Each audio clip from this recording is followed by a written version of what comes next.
इस नए वीडियो में आप सभी लोगों का स्वागत है। आज का जो हमारा टॉपिक है बहुत ज़्यादा स्पेशल है, बहुत ज़्यादा एमपी टॉपिक है। इस टॉपिक को आप किसी भी स्टूडेंट को नहीं छोड़ना है, पेपर के बेस पर ये बहुत ज़्यादा एमपी है। ठीक है, ये हमारा तीसरा लेक्चर है। आई होप आपने फेस इक्विलिब्रियम का लेक्चर देखा होगा, पहला लेक्चर, राइट ना। इंट्रोडक्शन को मैंने बहुत ही स्पेशल तरीके से आप लोगों को बताया। उसके बाद दूसरा जो टॉपिक है आपने उनको भी देखा होगा कि डिग्री ऑफ फ्रीडम क्या होते हैं। उन टॉपिक्स को अगर आप पढ़ लेते हैं तो ये चीज़ आपको समझने में ज़्यादा दिक्कत नहीं होगी।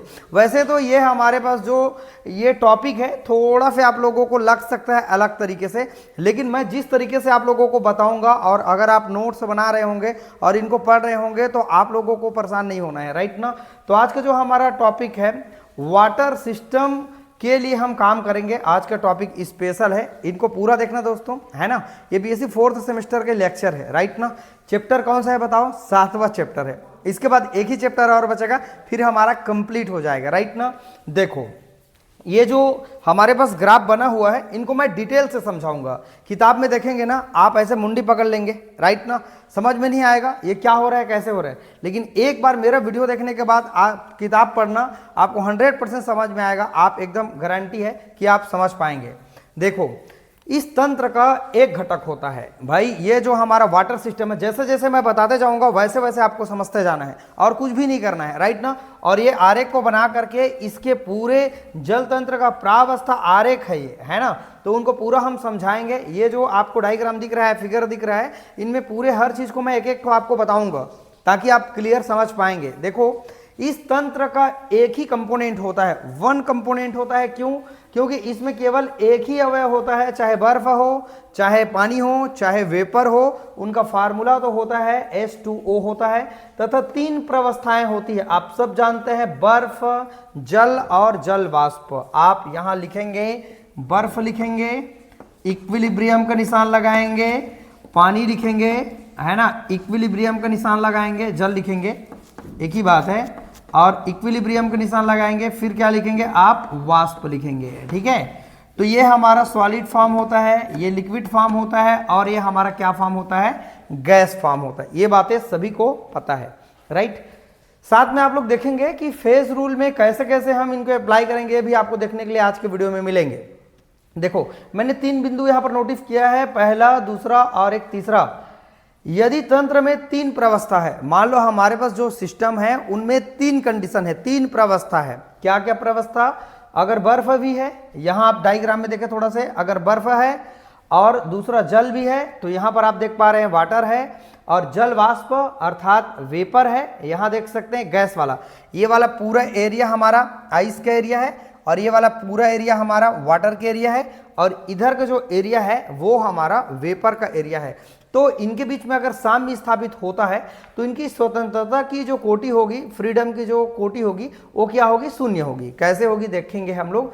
देखो अगर बर्फ, जल और जल वाष्प तीनों के बीच में अगर इक्विलिब्रियम है तो उनका जो आर्डर होगा, कोटि होगा, स्वतंत्रता की जो कोटि होगी, डिग्री ऑफ फ्रीडम होगा, वह शून्य होगा। तो कैसे शून्य होगा? फेज रूल लगाते हैं यहाँ पर, सबको पता है F = C - P + 2 होता है। तो F मेरा क्या होता है? F क्या है बताओ? फ्रीडम है, डिग्री है आपका, है ना। C क्या है? कंपोनेंट की संख्या है। अब P हमारा क्या होता है बताओ? P हमारा क्या होता है? यह कितना फेज है, अब +2 हमारा फार्मूला का है। तो देखते हैं यहाँ C कितना कंपोनेंट यहाँ यूज हो रहा है, एक ही कंपोनेंट, तो यहाँ C की जगह में 1 रखेंगे। यहाँ पर फेज कितना है? 3 फेज है। कितना फेज है? 3, 1 2 3, तो यहाँ मैंने 3 रख दिया, प्लस फार्मूला का 2 है। तो अगर हम इसको सॉल्व करें तो 2 और 1 कितना हो जाएगा? दोनों प्लस प्लस है, तो 2 और 1 कितना होगा? 3, और 3 में 3 घटेगा तो कितना हो जाएगा? 0 हो जाएगा। इतना तो मैथ्स आपको आता है ना। देखो अगर 3 में 2 को हम घटा दें तो 1 बचेगा, और 1 में फिर 1 घटाएंगे तो हमारे पास 0 आएगा, है ना। या ऐसे भी कर सकते हैं, 2 प्लस में है और 1 प्लस में है, जोड़ेंगे तो 3 होगा, और 3 में 3 घट जाएगा तो 0 आ जाएगा। ये हमारा जब 3 फेज हो उसके लिए है। अब कह रहा है देखो 3 फेज कैसा? ये आइस और ये वाटर और वेपर तीनों के बीच में अगर इक्विलिब्रियम में अगर 3 फेज लगाएं तो इसके लिए जो आर्डर होगा वह 0 होगा। क्लियर हो? अब देखते हैं यदि 2 प्रवस्था हो, बर्फ जल हो, या तो बर्फ जल हो सकता है, ये बर्फ और जल इसके बीच में हो सकता है, या फिर बर्फ वाष्प के बीच में हो सकता है, बर्फ और वाष्प।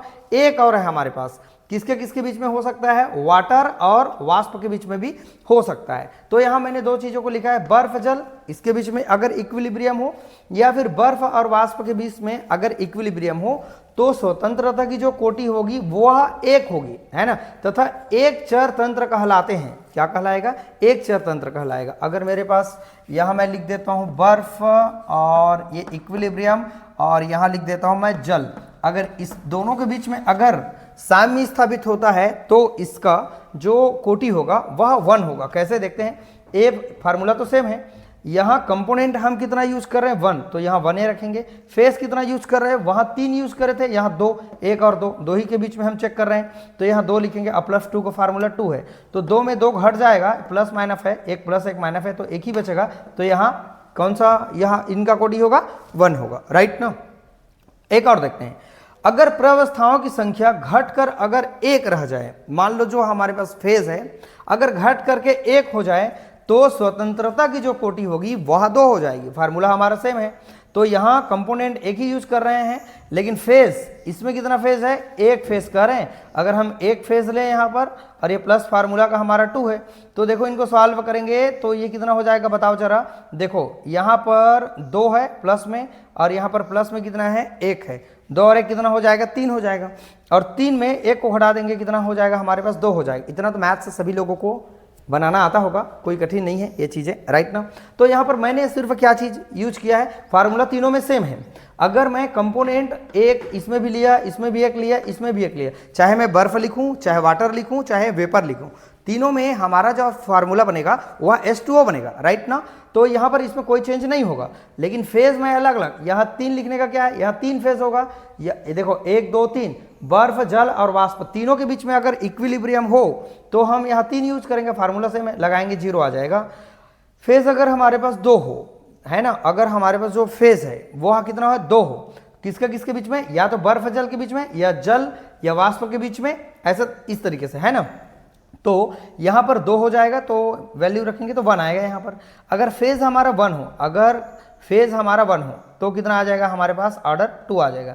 अर्थात फेज का फर्क है, यहाँ 3 फेज है, यहाँ 2 फेज है, यहाँ 1 फेज है। आई होप आप लोगों को मैंने इतने अच्छे से ये चीज़ों को, थोड़ा बेसिक चीज़ों को बताया कि कैसे यहाँ फेज रूल काम करते हैं, राइट ना।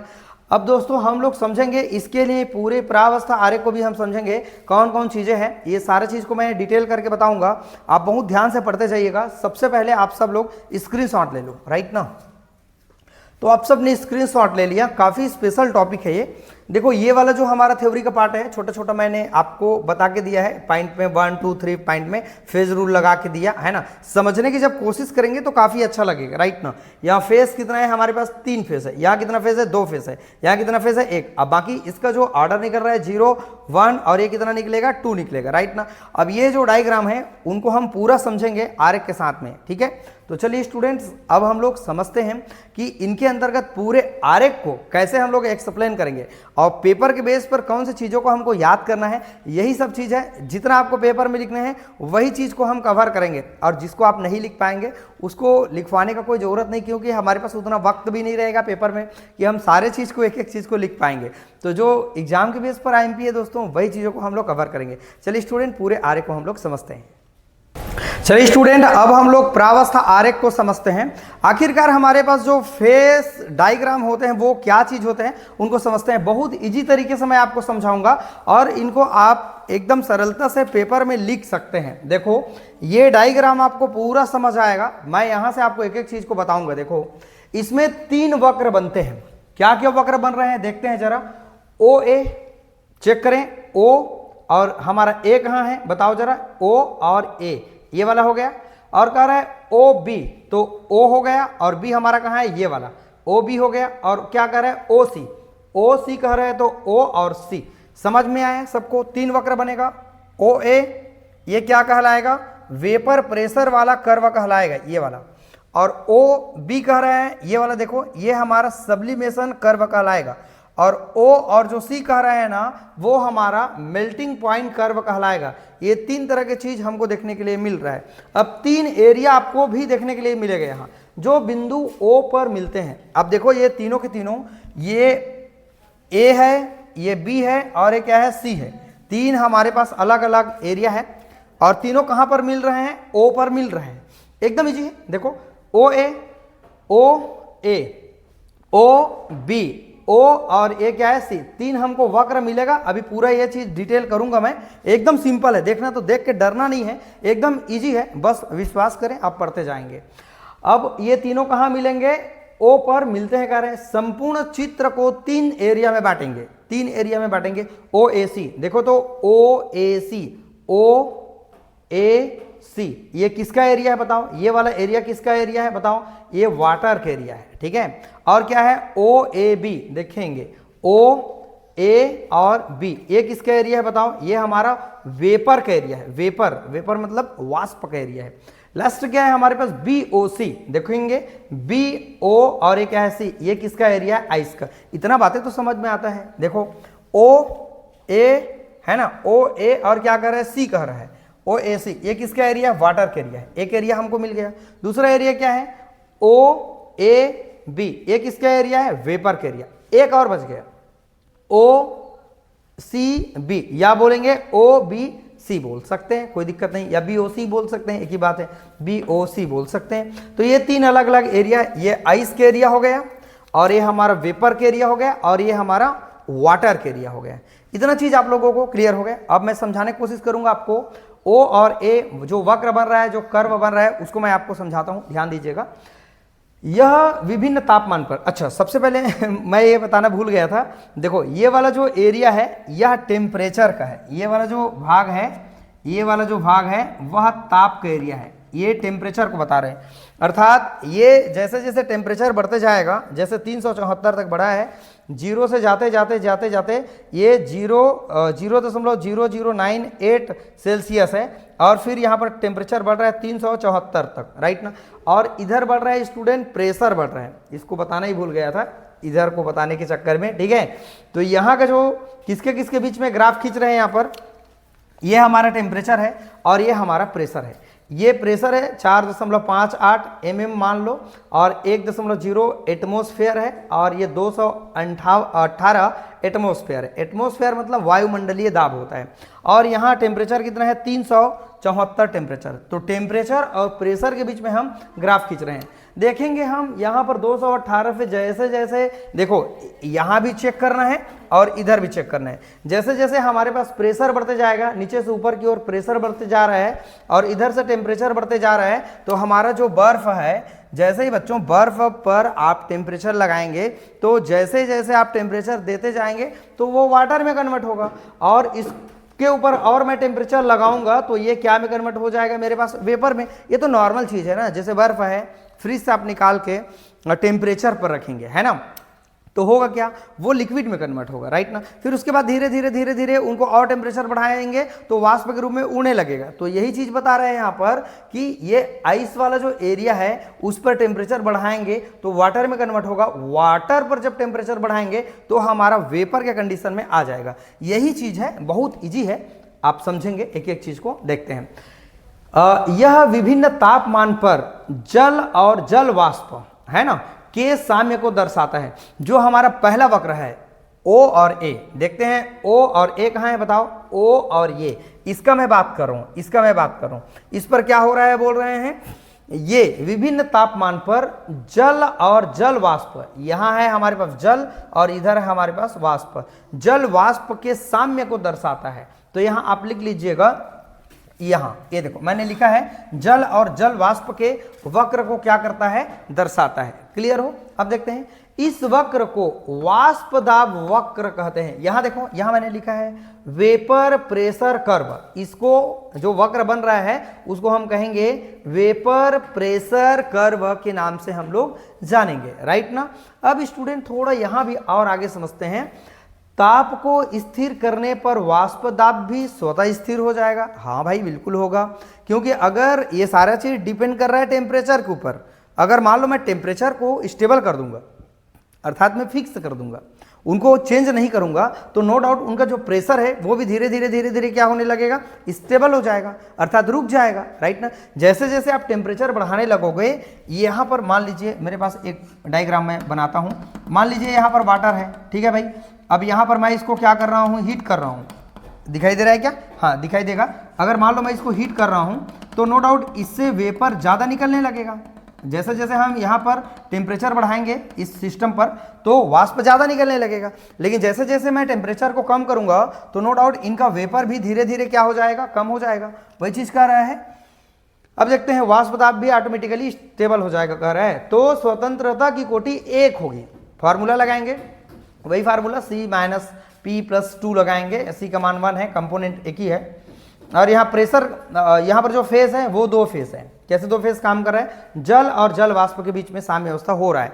तो 2 का हमारा 2 हो जाता है। सॉल्व करेंगे, 2 और 1 जोड़ेंगे तो कितना होगा 3, 3 में 2 घटा देंगे 1 आएगा इसका ऑर्डर। ठीक है, इतना क्लियर हो गया, बहुत ईजी है। इस ताप पर 374 सेल्सियस ताप तथा दाब 218 वायुमंडलीय होता है। इस पर जो टेम्परेचर है वो 200 कितना होता है, टेम्परेचर 374 होता है, और जो प्रेशर है वो 200 कितना होता है, 18। देखो यहीं पर बढ़ रहा है ना, ये यहाँ पर देखो, ये हमारा वेपर है, वाटर है, और ये हमारा क्या है, वेपर है। तो प्रेशर को हमने फुल बढ़ाया हुआ है उधर 218 और टेम्परेचर को 374 के बीच में हमने रखा हुआ है। तो ये उन्हीं के बीच में हो रहा है करें। इस तापमान के ऊपर अगर मैं इससे तापमान को और बढ़ा दूं तो जल तथा जल वाष्प दोनों आपस में मिल जाएगा, अर्थात विलीन हो जाएगा कह रहा है, राइट ना। बिल्कुल सही बात है। अगर मैं इसके ऊपर में टेम्परेचर को और बढ़ा दूं, राइट ना, तो हमारे पास जो वाटर है और जो वेपर है वो विलीन हो जाएगा कह रहा है। वक्र का निचला भाग O पर समाप्त होता है। देखो वक्र का निचला भाग, ये देखो वक्र का ये जो निचला भाग है वो कहां पर समाप्त होता है कह रहा है, वक्र का निचला भाग O पर समाप्त होता है। ये देखो वक्र है, इसका निचला भाग कहां पर समाप्त हो रहा है कह रहे हैं, O पर समाप्त हो रहा है, जहां जल बर्फ में बदल जाता है। अब भाई यहां पर जो सेंटर हमारा O है, जैसे जैसे मैं इसको नीचे लेके जाऊंगा, नीचे की ओर लेके जाऊंगा तो ये हमारा क्या में कन्वर्ट हो जाएगा, बर्फ में कन्वर्ट हो जाएगा। और बिना हिलाए अगर हम O से O डैश की ओर अगर जाते हैं तो ये मेटा स्टेबल एक कंडीशन है। O से अगर O डैश की ओर अगर हम जाते हैं और इसको बिल्कुल भी हिलाते नहीं, सावधानी पूर्वक लाते हैं, तो यहाँ पर ठंडा तो रहेगा लेकिन हमारे पास ये द्रव के रूप में रहेगा, लिक्विड के रूप में रहेगा। लेकिन जैसे ही अगर हम इनको हिला दें तो O से O डैश से जैसे नीचे की ओर जाएगा तो ये तुरंत क्या में कन्वर्ट हो जाएगा, बर्फ में कन्वर्ट हो जाएगा। मैंने पूरे चीज़ों को आपको क्लियर किया, एक बार और रिपीट करता हूँ। थोड़ा सा टॉपिक हमारा क्या है, कॉम्प्लिकेटेड है। अगर आप समझ जाते हैं तो एकदम इजी भी है, राइट ना। वीडियो का थोड़ा स्पीड बढ़ा लेना, राइट ना, और नोट डाउन करते जाना, वीडियो को रोक देना। देखो फटाफट एक बार मैं रिपीट करता हूँ। इसमें 3 प्रावस्था होती है, OA, OB, OC, राइट।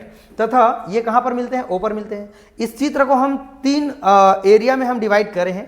तो 3 एरिया का नाम क्या है देखते हैं जरा। AOC, AOC, राइट ना, BOC, BOC, और किसका एरिया है पूरा पता चल रहा है आपको। एक लास्ट है हमारे पास, क्या है, AOB या BO क्या बोल सकते हैं हम लोग, C बोल सकते हैं, BOC बोल सकते हैं। अच्छा BOC ये वाला एक एरिया हो गया, दूसरा हमारा AOC है और तीसरा हमारा BOA है, राइट ना। तो 3 हमारे पास एरिया बन रहा है। अब हम समझें, ये भिन्न भिन्न तापों पर जल और जल वाष्प होता है, को के मध्य साम्य होता है अलग अलग तापमान पर। इस वक्र को वाष्प दाब वक्र कहते हैं, यहाँ पर पता चल रहा है। ताप को अगर स्थिर रखते हैं तो वाष्प दाब भी हमारा स्वतः स्थिर हो जाता है। स्वतंत्रता की कोटि इस तरह से होगा, ज़्यादा थ्योरी नहीं है, बोर्ड में लिखा हूँ इसलिए ज़्यादा लग रहा है, कॉपी में लिखेंगे तो कम है।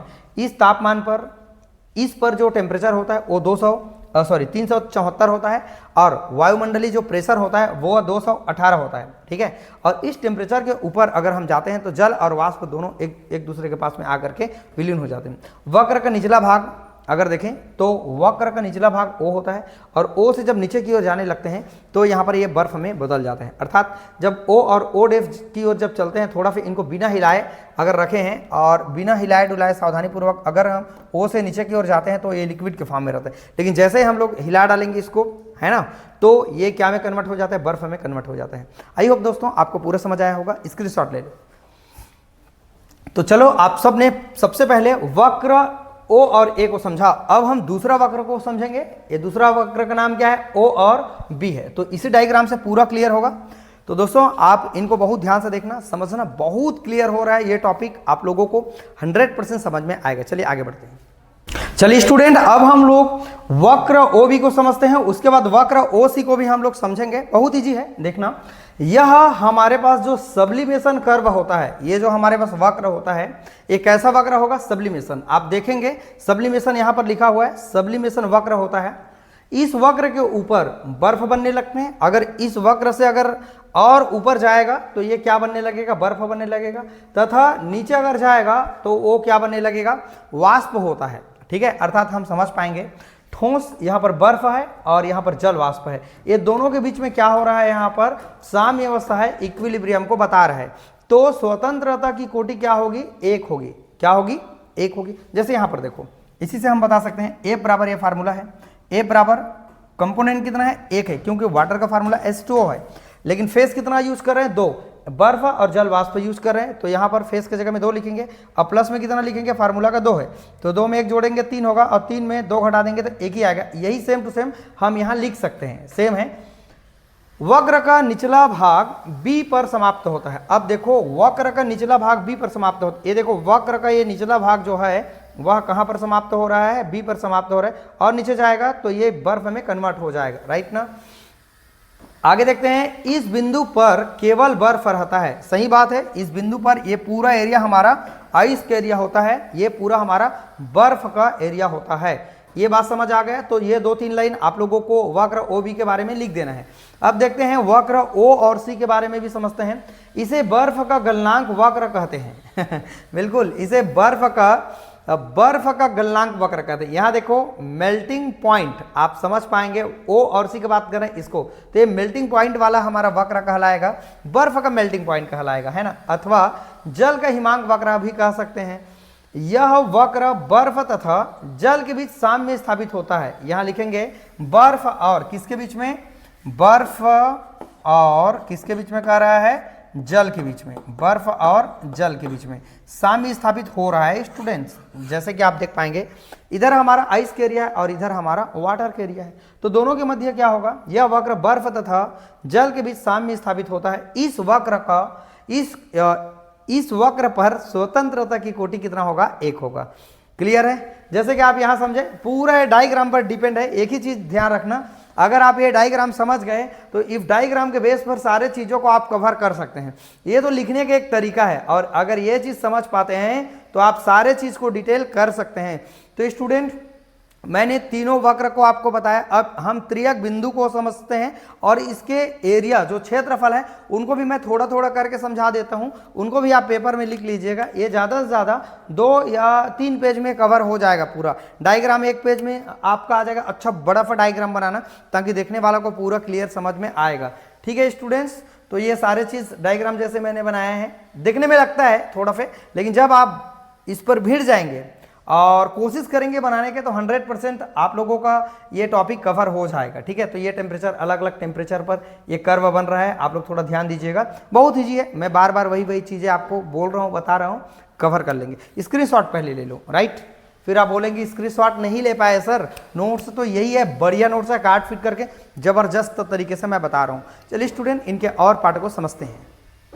चलिए स्टूडेंट, अब हम लोग त्रियक बिंदु को समझते हैं। ये भी थोड़ा से हम लोग लिख देंगे, और इसके जो एरियास है, जो क्षेत्रफल है, उनको भी हम लोग लिखेंगे। बहुत ईजी है ये डायग्राम, मैं आपको बार बार कह रहा हूँ।